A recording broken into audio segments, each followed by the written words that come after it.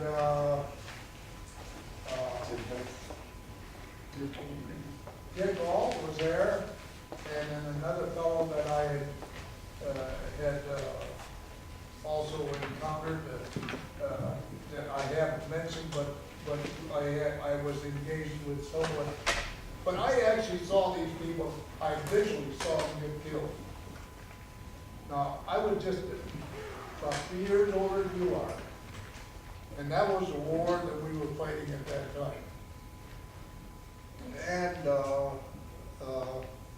it somewhat made us mature, as you could well imagine. And now, I'm not telling you that my war was any worse than anybody else's.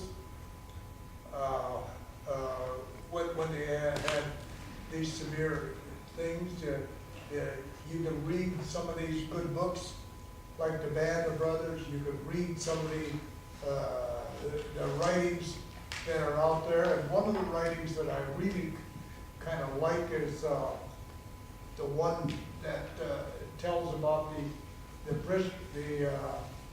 guy shot down in Zammarini, who was shot down in the Pacific and lived for many months out in the Pacific, and then was a prisoner of war of the Japanese.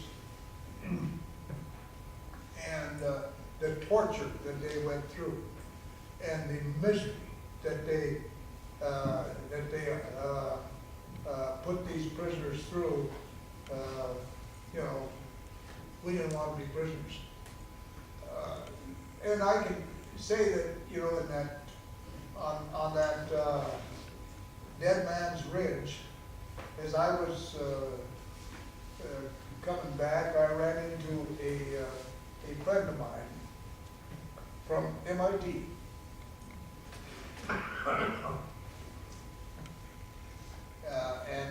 He was Ed Morgenstern from New York City, a Jewish person.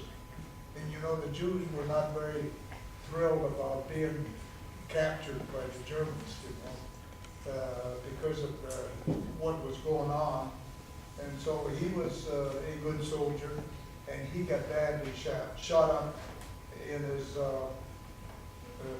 lower abdominal area, and also in legs and other places. And I saw him, and his words, you know, they still ring in my mind. He said, "Lynn, help me." He said, "I've been injured," you know, words to that effect. So we did get him a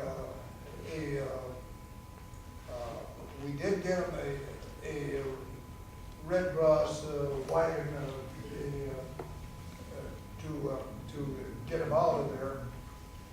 And I had met him and his family a number of times since at our reunions, and Joe has been there as well. Ellen and Grace. Ellen, you've been there too, haven't you, in Yeah. Washington D.C.? Yep. Now, you can imagine the terror that the German had, and I want to go just a little bit further on that. The terror that they had. I got back to the United States, and I was, they placed me in a hospital in Spokane, Washington. And then they gave me a extended vacation and an extended delay en route arrival at Hot Springs, Georgia, to a rehabilitation center. You know, I've never heard of a rehabilitation center. And they sent me there, and in hindsight, I definitely had what is now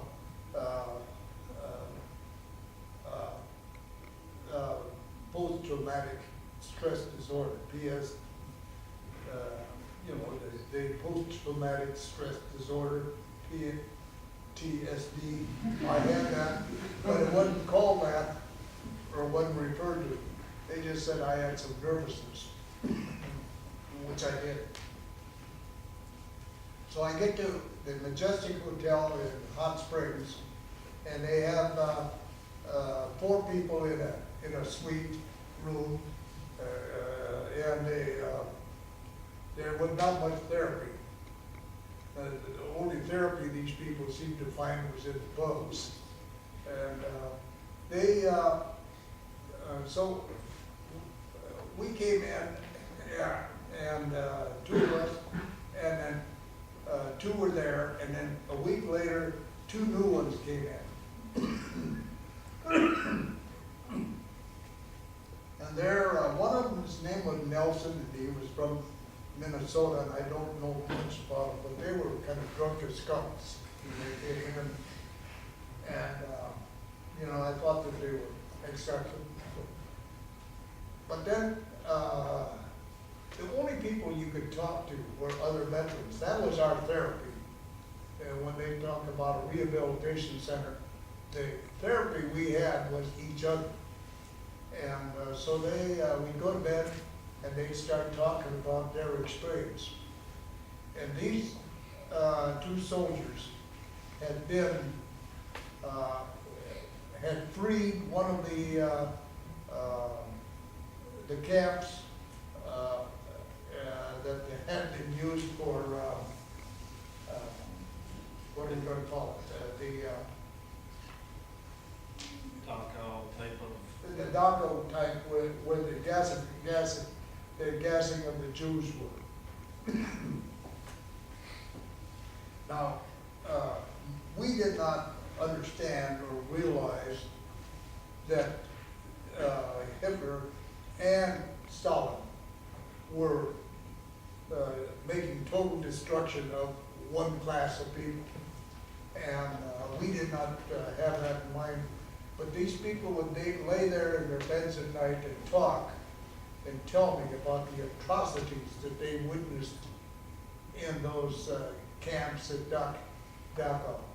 And that was really my first enlightenment that these things were going on as severely as they were. Hitler liquidated about 7 million Jewish people, and Stalin probably twice that many during that period of time, because they were not a favored race at that time, and so they liquidated. And I've been to Washington a number of times, and we all like to go there and see the memorials. And I've been there and I've seen the World War II memorial a half a dozen times. I've seen the other memorials. But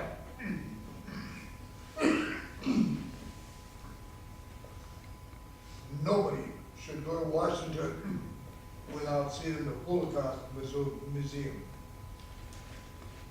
You will see what the atrocities of World War II were.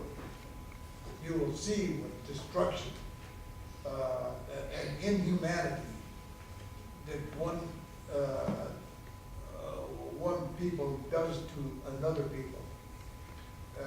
And you cannot understand it until you have witnessed what some of those people do. Now, you live in a free country. You can worship the God of your choice, and please remember that. You live where you can speak as you choose. You need to respect everybody that you see, and you can, and you have freedoms. Now, if we had not won World War II, you might be speaking German, you might be speaking Japanese, and you might be under the control of some of these severe, wild people that we now have, like in North Korea, like in Cuba. And I know it's easy for you to think, well, that's a lot of fiction, that it's a lot of fiction about There are a lot of people that do not believe the Holocaust was a reality, but it was, and it is. And the countries that do not have your liberties, your freedoms, what you have here, do not enjoy that. They do not have the chance to go to a good school like you have, to have good teachers like you have, and to have the comforts that you have. And it's not very far away sometimes.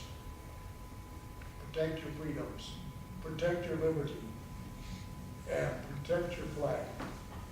The American flag is a very important part of our life, and don't ever discredit it, or don't ever think that that World War II was a mistake. I think I ran out of speech, have I? You still have time, I don't know, do you guys have questions? What's that? We still have time. Do you Well, guys have I'll- questions for him? Give me a 2-minute break, and Sure, I'll answer yes. any questions Yeah, that we're you making- look before me. Right away, some of those questions. Joe has some of them lined up that he liked, and you might have some more as well. Yeah, we can. I will start out by saying what question I was anticipating that you didn't ask. And that is, how about Hiroshima? How about the plane, the Enola Gay, which dropped that bomb on Hiroshima, the atomic bomb? Now, there are a lot of people that will tell you and believe that that shouldn't have happened, that that was an atrocity on the part of the United States. And it kind of depends on just where you're sitting on sometimes. Now, I was a soldier